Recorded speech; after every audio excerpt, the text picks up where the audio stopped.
У меня вопросы по Бишкеку. Знали ли вы, что у нас наступит дефицит воды?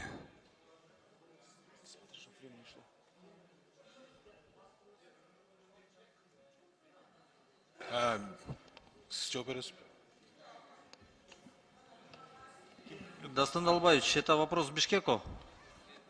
Да, я же сказал, у меня будет только по Бишкеку вопрос. Дастан Далбаевич, вице-мэр города Бишкек, Шамралиев Джергалбек.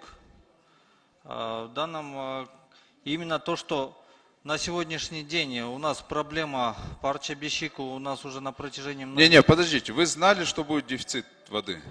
Именно то, что будет у нас снижение настолько уровня грунтовых вод, то есть зеркало воды, питьевой воды, которая находится под землей, нет. А почему вы не работаете по прогнозам?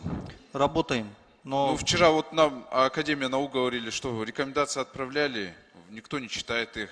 У нас же синоптики есть, в конце концов, у нас геодезия есть. Они чем занимаются? Почему с ними вплотную не работаете? В этом направлении мы работаем. Этот прогнозы, именно научные исследования поднимались, Дастан Далбаевич. В этом направлении как раз-таки нами уже 3 года запрашиваются территории, находящиеся на территории Аламединского района, где мы должны будем установить новые водозаборы. И в этом направлении как раз-таки вот недавно на уровне правительства данный вопрос обсуждался, аппарата президента, и сейчас выносится решение, протокольное поручение о выделении этих земель. Видимо, значит, несогласованность у вас между вами и другими органами. Вот это очень плохо. И люди страдают из-за этого. Здесь вопрос передачи земли. Вы мне скажите, вам на водозаборы сейчас сколько денег нужно, и есть ли вообще в бюджете мэрии эти средства? На сегодняшний день, если нам Башкорасу, территорию Башкорасу, рядом находящиеся 4 гектара передадут, то мэрия будет строить. Есть деньги?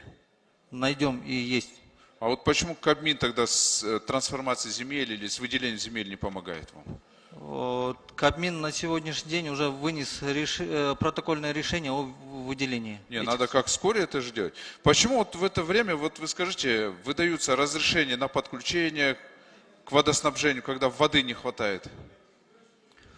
На сегодняшний день именно у нас проблемы выносятся, Дастан Далбаевич, по резервуару ТЭЦ-2, где у нас ограничены подключения, тех условий ограничены. У нас проблема именно в районе Ленинского района, именно Арчабишик.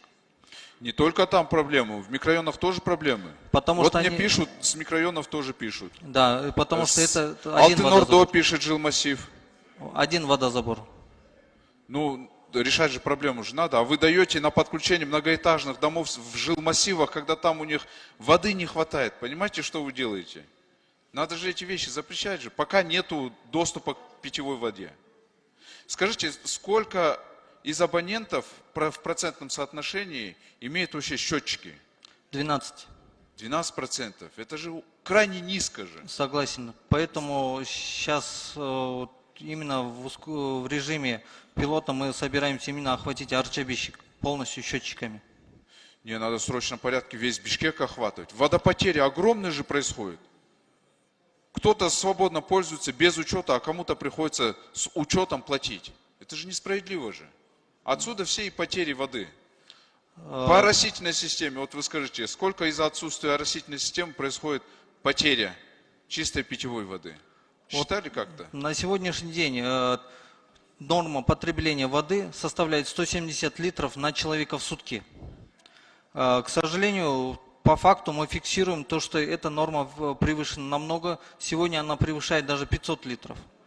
И если зимой нам воды хватает, и она у нас обеспечивается полностью во все жилые массивы и населенные пункты, и у нас даже остается резерв, то вот именно с приходом потепления у нас, к сожалению, водоразбор увеличивается в разы. Не, ну это вы прекрасно знаете и видите, не предотвращайте вот этот дефицит. Вот это проблема наша огромная. Поэтому я говорю, у нас вода-то есть, с мозгами чуть-чуть у нас не в порядке, да, вот у нас у всех, наверное.